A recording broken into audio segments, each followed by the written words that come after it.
Então a pergunta é, depois de 4 anos em Portugal, vocês ainda acham que vale a pena morar aí? Pergunto porque pretendo me mudar no ano que vem e tenho ouvido muitas coisas ruins sobre Portugal ultimamente, principalmente em relação ao atraso tecnológico e as condições de trabalho, salários baixos, acúmulo de funções, falta de pagamento, etc. Como está a situação na opinião de vocês?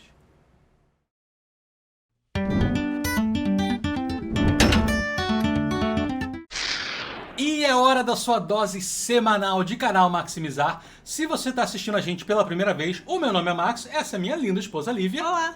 E esse é o canal Maximizar, o canal que fala tudo, praticamente tudo, eu diria, Lívia, que tem que se dizer sobre viver em Portugal, sobre o planejamento para morar em Portugal, tudo que é importante para você ter uma vida menos difícil, pelo menos no período de adaptação em Portugal. E a gente vai compartilhar com vocês aqui hoje uma série de perguntas que o canal Maximizar recebe, porém dessa vez a gente não vai citar nomes, pra não constranger ninguém, porque a gente vai ler umas perguntinhas que, bom, vocês vão ver durante o vídeo. Então, sem enrolação, vamos direto para a primeira pergunta. Eu tenho uma dúvida quanto à aceitação do pessoal, principalmente do Porto, que é onde a gente vai ficar, com relação a tatuagens. Eles são tranquilos? Existe muito preconceito? Bom, minha querida, não existe nenhum preconceito, pelo menos eu acho que não, né, Lívia? Não. A gente não sentiu nada na nossa pele, né? Nada.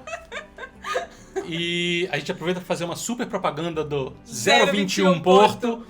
Foi onde a gente fez nossas tatuagens. Nós somos o canal oficial do 021 Porto, salão de tatuagem, estúdio de tatuagem. Mas voltando à sua pergunta, não. A gente vê muita gente com tatuagem. Eu até comentei com a Lívia, as caixas de supermercado, né? É super comum ver as pessoas tatuadas. A não ser que você seja tatuado, né? Tipo, aqui, assim. E aí um senhorzinho de 88 anos vai te olhar, vai te estranhar. A gente percebe que os idosos olham um pouco, acho que mais curiosidade do que qualquer outra coisa.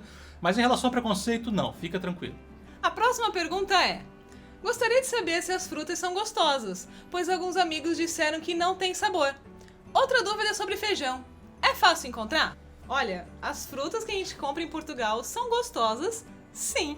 Eu não sei o que aconteceu com seus amigos que não sentiram o sabor das frutas, mas elas são muito gostosas sim. Tem diversos tipos de maçã, morango é uma delícia, o limão também é super suculento.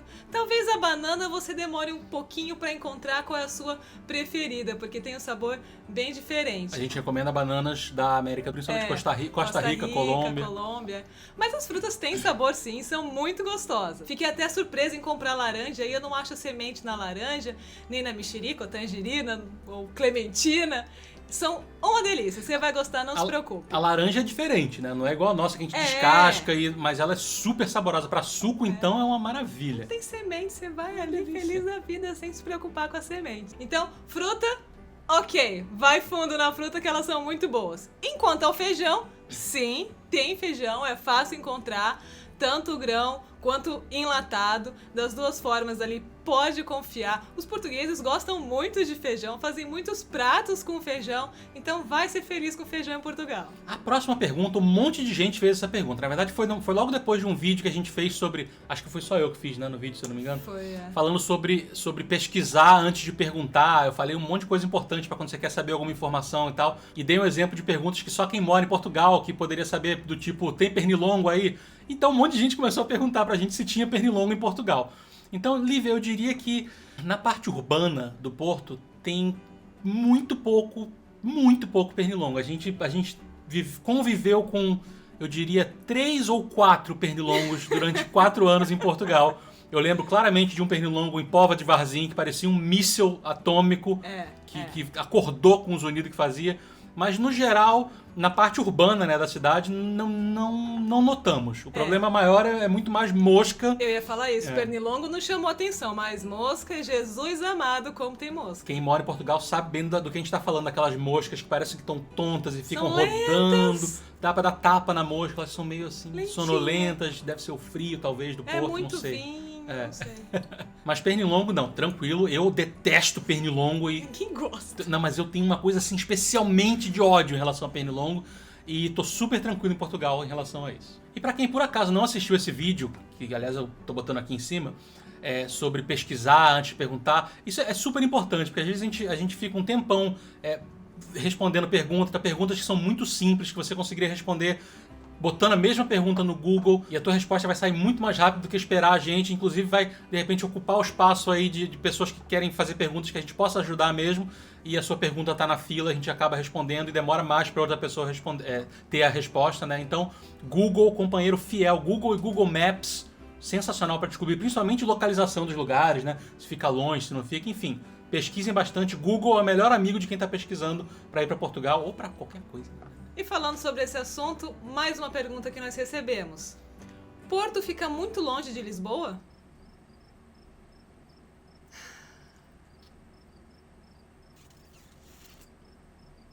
Eu queria aproveitar o gancho e dar um pequeno lembrete, digamos assim.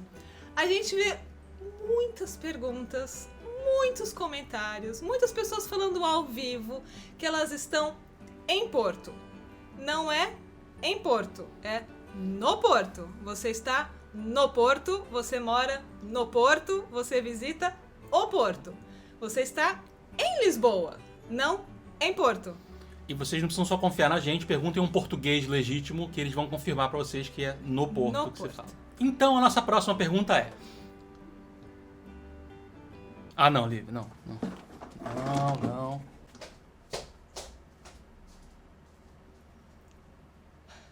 Max. Bom, a próxima pergunta é: vocês deixaram um link para transferência de dinheiro do Brasil para Portugal. E o que recomendam de Portugal para o Brasil? Bom, na verdade a gente nunca fez o oposto, né, de transferir de Portugal para o Brasil, então a gente não tem muita recomendação. E na verdade é tão difícil isso acontecer, né, de alguém transferir dinheiro de Portugal para o Brasil, porque, né, não é um lugar onde você, digamos, acumule riquezas, né, então... a gente não tem muito o que aconselhar, né? A gente tem muito o que aconselhar ao contrário. Se você for fazer uma remessa, posso até falar já, do Brasil para Portugal, aí usem remessa online, que nós temos o nosso super cupom de desconto Maximizar, tá aqui embaixo, ó.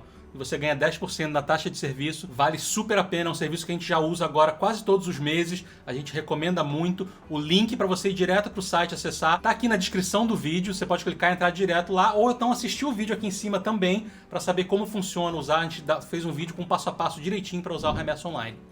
E se você está assistindo logo como esse, o seu primeiro vídeo aqui do canal Maximizar, se inscreva no canal se ainda não for inscrito. Ative o sininho de notificações, aí você vai ser o primeiro a receber o vídeo. E deixa também aquele like pra gente. Pra gente saber que vocês curtiram o vídeo e tentar fazer coisas parecidas no futuro. A próxima pergunta é: tô querendo migrar com meu namorado pra aí, porém o medo nosso é: o português é homofóbico como o brasileiro? Vocês conhecem casos de discriminação por aí? Olha, infelizmente, tem pessoas preconceituosas em qualquer lugar do mundo. Mas, pessoalmente, nós nunca vimos um caso de discriminação ou de homofobia, que a pessoa colocou aquele preconceito escancarado ali pra todo mundo ver. Nós nunca presenciamos isso. Mas a gente sabe que tem pessoas assim em qualquer lugar do mundo. É o que a gente sempre fala, idiotas existem em qualquer lugar, mas a gente não nota nada absurdo em Portugal em relação a isso, não. Inclusive, a gente vê casais do mesmo sexo passeando de mão dada pelo shopping sem problema nenhum. E a próxima pergunta, por favor, explique um pouco sobre a tal certificação energética nos apartamentos. Bom, a certificação energética é um selo, né, de qualidade que fala da eficiência energética do apartamento. Então vai de A até G, se eu não me engano, não sei se é F ou G. Vai tá? longe. Mas vai longe. Então quanto mais perto do A, mais eficiente é o seu apartamento em termos de isolamento térmico, que engloba uma série de coisas aí, entre elas o consumo de energia, ou seja, você vai pagar mais quando for aquecer a casa, por exemplo, se o seu apartamento for F, do que se ele for A. Então ele sendo A, ele consegue segurar o calor por muito mais tempo, então você vai usar menos vezes ou por menos tempo um aquecimento. Se o teu apartamento for que nem o nosso primeiro em 2016, que era D, acho que era D, né? Era D, se eu não me engano. Você vai ter que ligar o aquecimento sempre, quando tiver frio, e o quarto não vai ficar com aquele aquecimento, não vai ficar aquecido depois que você desliga. Só vai ficar aquecido ali em volta dele, porque o apartamento não tem um bom isolamento. Agora, em compensação, se a certificação energética for A, tem ligar o aquecedor, você vai. Uma pergunta que nós recebemos muito é: vocês prestam assessoria para quem quer morar em Portugal? Não! Gente, mas sem brincadeira, a gente não presta assessoria porque, entre outras coisas, a gente acha que isso tem que ser feito por pessoas que são especializadas, principalmente na área de documentação, que é uma área que muita gente quer ajuda.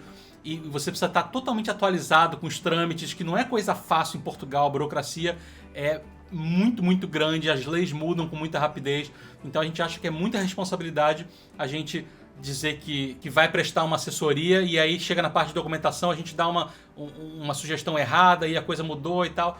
Então a gente sempre aconselha, procurem empresas que façam isso a sério mesmo, empresas que emitam recibos, que sejam especializadas. Mas cuidado, é para você realmente, se você precisar de uma assessoria, ir atrás de pessoas profissionais que têm esse serviço, que têm muita experiência, mas que são profissionais, e não às vezes de pessoas que estão em Portugal há um mês ou 6 meses e falam que presta assessoria. É muito diferente você falar que eu tenho experiência, eu moro aqui, e você lidar com a documentação, com a vida inteira de outra pessoa. Então, cuidado também os assessores que você está procurando por aí. Na verdade, a gente não dá assessoria. A gente só faz vídeos e faz posts e fala com vocês. Com muito conteúdo. Com muito conteúdo, né? E ajudando baseado na nossa experiência, na nossa vivência em Portugal. E não em detalhes técnicos e burocráticos. A gente não quer nem entrar nessa história porque muda demais, é muita responsabilidade. E tem um lance com o WhatsApp também, né, Liv? Pois é, as pessoas às vezes mandam mensagem perguntando pra gente que também quer entrar no grupo. Que grupo? A gente nunca teve grupo de WhatsApp. A gente não criou nenhum grupo de WhatsApp, não. Tá? Então se alguém falar, tá no grupo do WhatsApp do Max e da Lívia, não somos nós. Não. São outras pessoas que estão, sei lá, querendo o quê? De repente tirar dinheiro de vocês. Não temos grupo de WhatsApp, não prestamos assessoria. Próxima pergunta. Meu marido e eu pretendemos nos mudar para Portugal até o final de 2020. Vamos vender tudo, casa e carros. Temos 45 e 51 anos e a vida estabilizada no Brasil. Acha que vale a pena? É uma pergunta difícil de responder, tá? É sempre muito pessoal esse negócio da gente falar pra você se vale a pena ou não. Eu, pessoalmente, depois a Lívia fala na visão dela, se você tá com a vida estabilizada no Brasil e principalmente se você tá feliz no Brasil, se você não tá muito infeliz, de repente, se você tá vivendo bem no Brasil, estabilizado, não vale a pena. Eu acho que vocês estão numa fase da vida que vocês têm que curtir um pouco e começar do zero de novo requer um monte de coisa. É um risco, se vocês estão dizendo que vão vender tudo. Pode ser que vocês não se adaptem.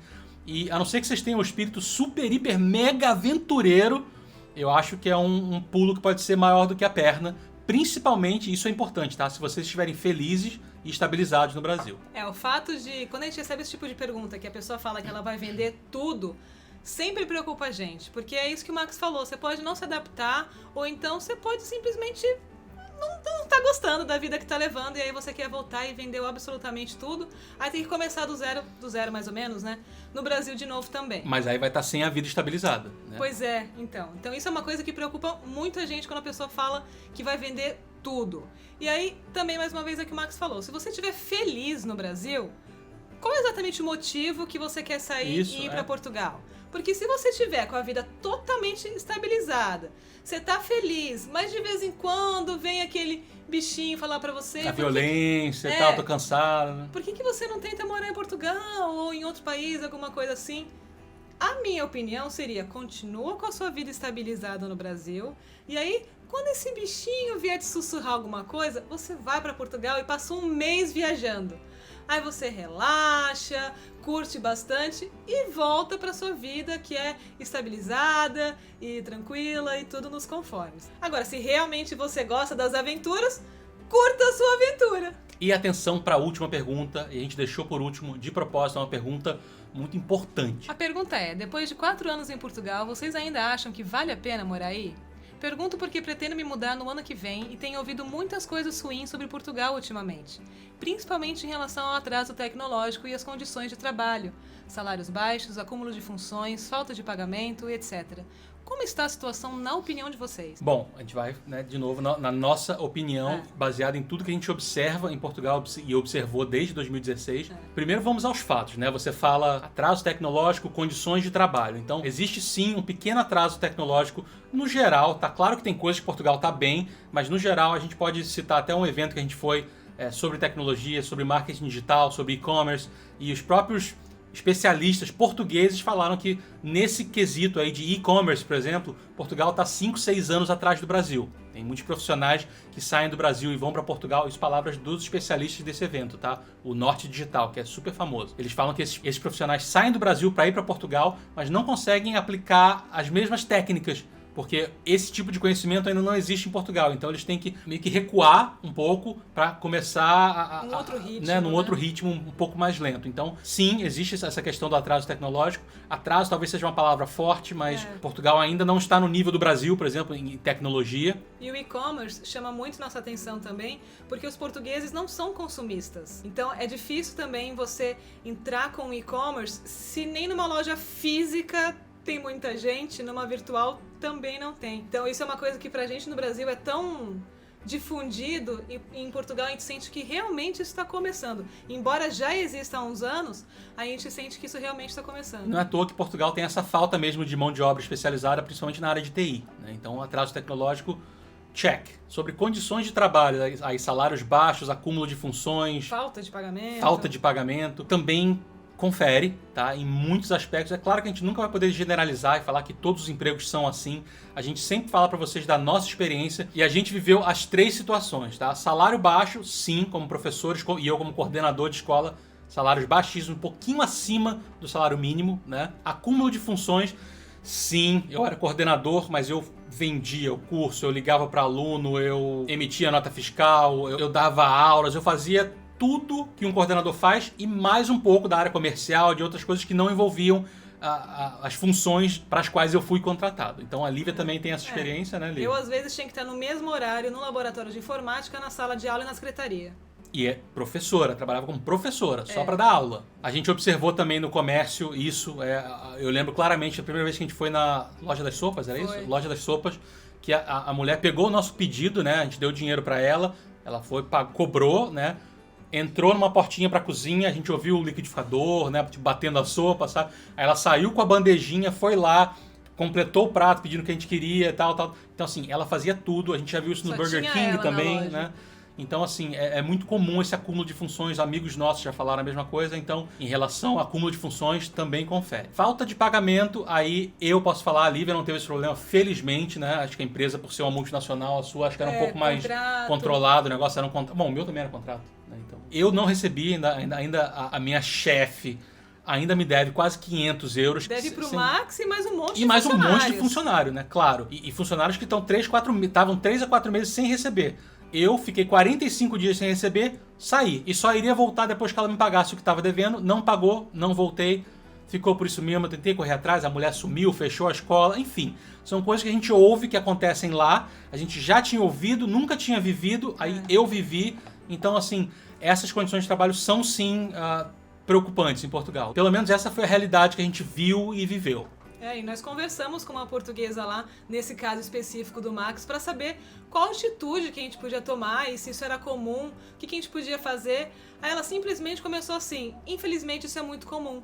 O meu irmão tá 6 meses trabalhando num lugar que ainda não recebeu salário. Aí a gente ficou realmente passado. Como é que a pessoa tá 6 meses trabalhando, não recebe salário... E continua trabalhando. Tá pagando aluguel como? Tá comprando as coisas no supermercado como? Então, a gente confirma isso tudo que você ouviu e, como eu falei, não quer dizer que vai acontecer com você, né? A gente conhece pessoas também que têm empregos bons, normalmente na área de TI, né? Que tem empregos bons, contrato, com salário bom, ainda que o salário seja menor do que em outros lugares na Europa, é um salário bom considerado para Portugal, para TI. Vai ver, é por isso que tem um rodízio tão grande de funcionários em várias empresas e lojas. E para responder a sua primeira pergunta, se a gente acha que ainda vale a pena morar em Portugal, a gente vai copiar a nossa resposta que a gente deu há pouco tempo aqui para outra amiga e dizer que depende demais da situação de cada um, principalmente a situação que você vive no Brasil antes de ir, né? Então, se você quer tentar... A gente tinha vidas muito estáveis no Brasil, confortáveis, e a gente estava cansado da violência. A violência foi um negócio que estava afetando a gente demais. Se a violência não te afeta tanto, talvez não seja, né, uma boa época para morar em Portugal, principalmente se a sua vida estiver estabilizada e, como a gente falou antes, se você estiver feliz no Brasil. De qualquer forma, se você fala, não, eu vou tentar, você está pensando em eu vou tentar minha vida em Portugal, eu vou arriscar para saber como é que vai ser a minha vida, como é que vai ser meu emprego, a minha casa, a minha adaptação. Então, pense numa coisa, todo dia vai ser uma novidade para você. todo dia você vai aprender uma coisa nova. E lembre-se também que você vai estar sozinha. Então você pode ir em casal ou em família, mas tudo que você conhece e todos que você conhece bem longe de você. Então é uma adaptação diária e é sempre aquela saudade que você luta, mas é uma experiência única. Só quem mora fora consegue realmente dizer como que é a experiência de morar fora.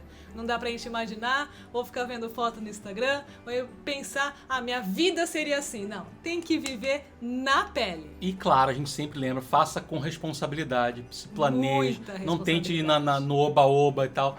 Tem que se planejar, é um processo difícil, sério. Se você acha que eu tô brincando, assiste o último vídeo que eu postei, que você vai entender exatamente do que eu tô falando. Então se planejem, a gente ajuda muito como a gente pode, né, no seu planejamento. Maratone os vídeos do canal Maximizar, mas se planejem porque o negócio é sério. A gente se vê na semana que vem. Grande beijo, abraços, tchau, tchau.